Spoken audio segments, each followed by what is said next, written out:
สบายดีบันนี้เขาสู่ตาดคูเด้อเขาสู่ตาดคู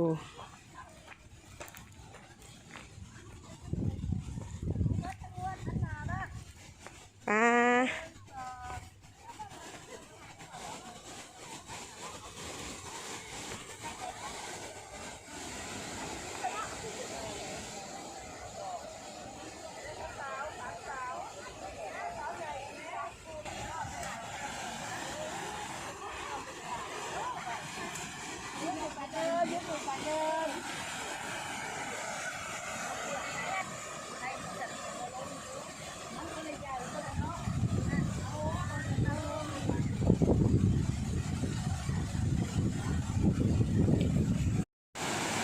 โอ้ยจะเป็นงามเนาะเสียงน้ำตกตาดตาดอุ้ย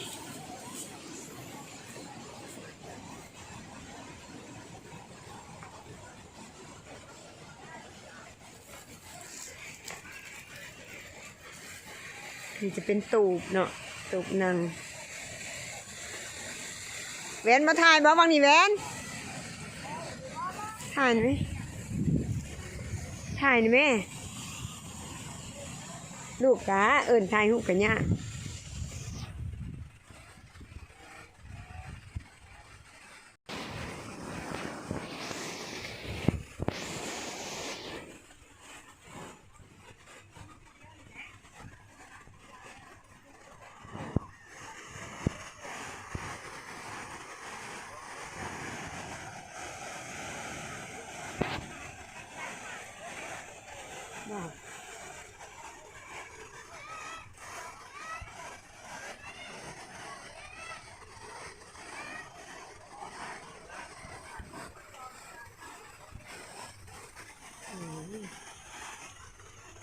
ยอดเลยงามหลาย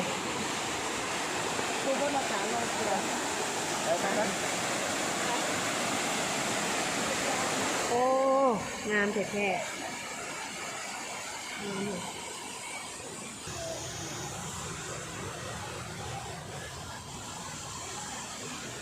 ทางลง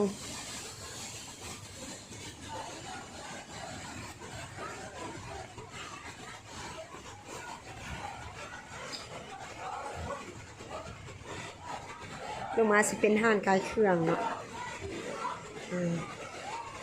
ไปห้องน้ำ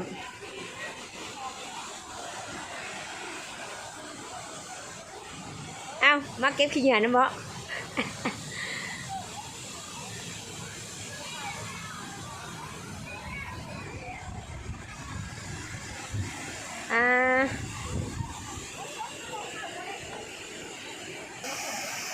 ลูกเขาจะอยู่ทางไหนเนาะบ่าวได้ไปเปลี่ยนเครื่องแล้วลูกเขานะ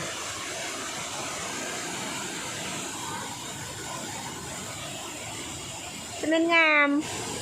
โอ้ยสะออนเด้เนาะพี่เจ้าโอ้ยย่านเด้อย่าเพ้อเด้อถ่ายแล้วแหละแล้วมานี้ถ่ายแล้วแหละถ่ายน้ำกันเลยกูถ่ายน้ำกันนี่ดูถ่ายน้ำคอยเนี้ยคอยกับยังบ่มี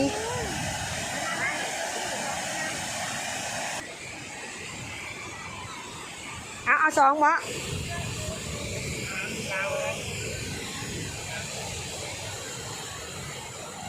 ไหนถ่ายผู้เดียวให้หนูก็จะบาปนะ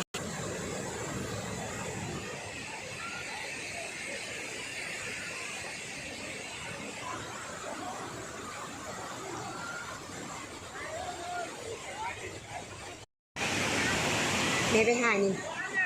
ระวังเขตอันตราย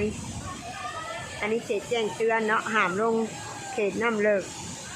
เขตห้ายและอันตรายทั้งหลายที่เกิดขึ้นทางเฮาไปโอ้ยงามหลาย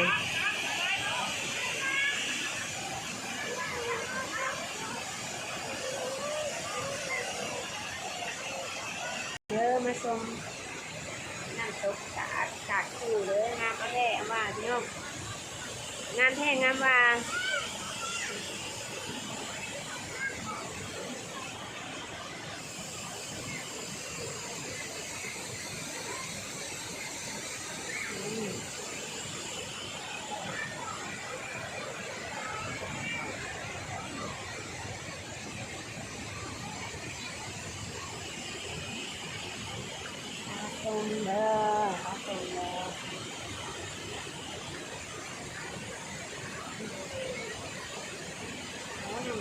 นี่นะสูตรเปียกแล้วโคตรงามเลยไม่ใช่มีเล็กเนาะ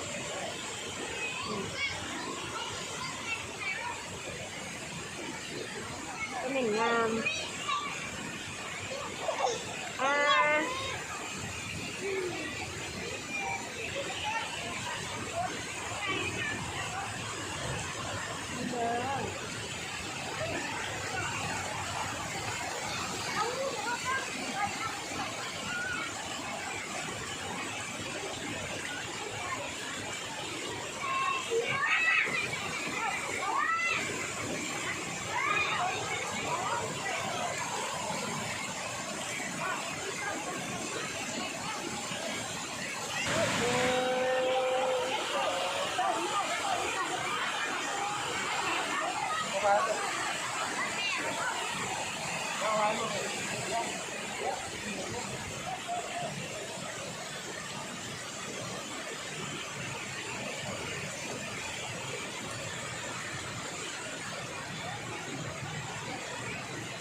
อันนี้กำลังกินอาหารนี่เนาะกินอาหารกินข้าวเที่ยงกินข้าวเที่ยงเลยเนาะ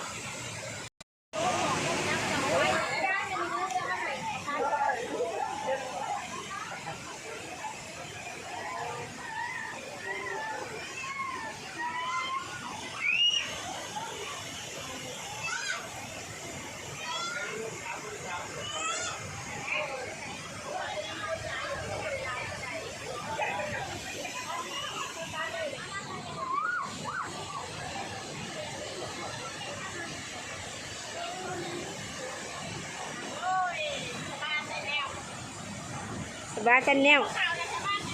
ยังบ่ได้เอาลงจากคลิปอยู่ถ่ายละล่าบ่ล่ะ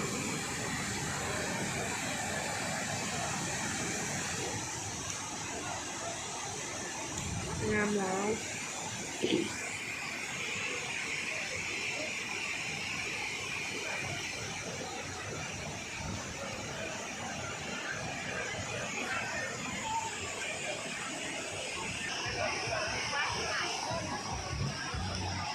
เพราะว่าดื่มมีเพลงสิเมื่อเราเปิดเพลงให้อยู่ต่อเห็นว่าเขาหยั่วคนอยู่หะน่ะไปได้ก็บ่อยู่ดอกบ่นั่งต้มน้ำป่วยก็บ่วงเว้าได้ยังสิกินเท่าใด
วิวงามหลายวิวงามหลายตัดขู่เฮา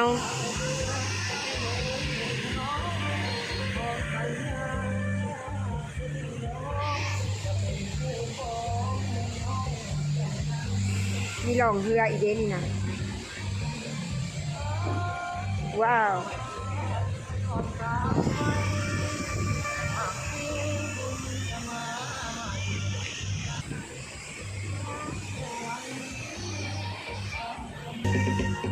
ไอ้ย่างไว้ไหมย่างไม่สุดทาง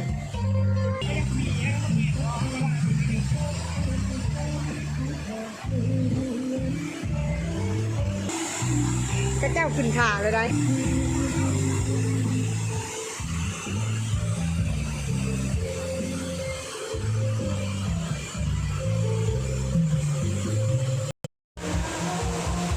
เมื่อเด้อบันนี้เด้อเมื่อเด้อ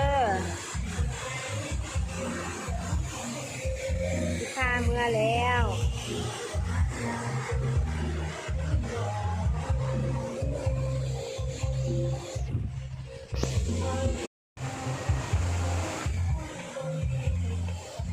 ขึ้นเมื่อขึ้นเมื่อ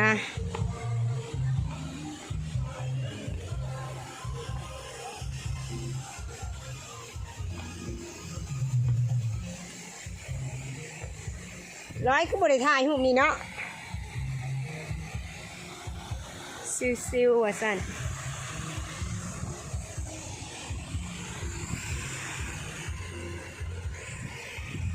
นี่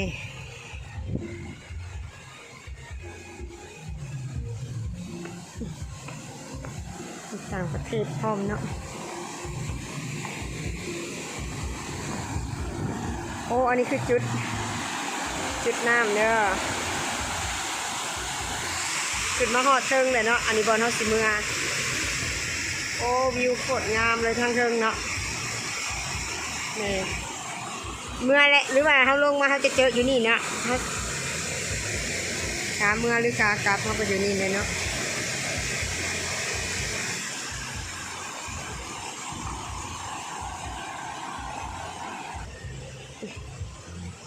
ไปต่อขึ้นต่อ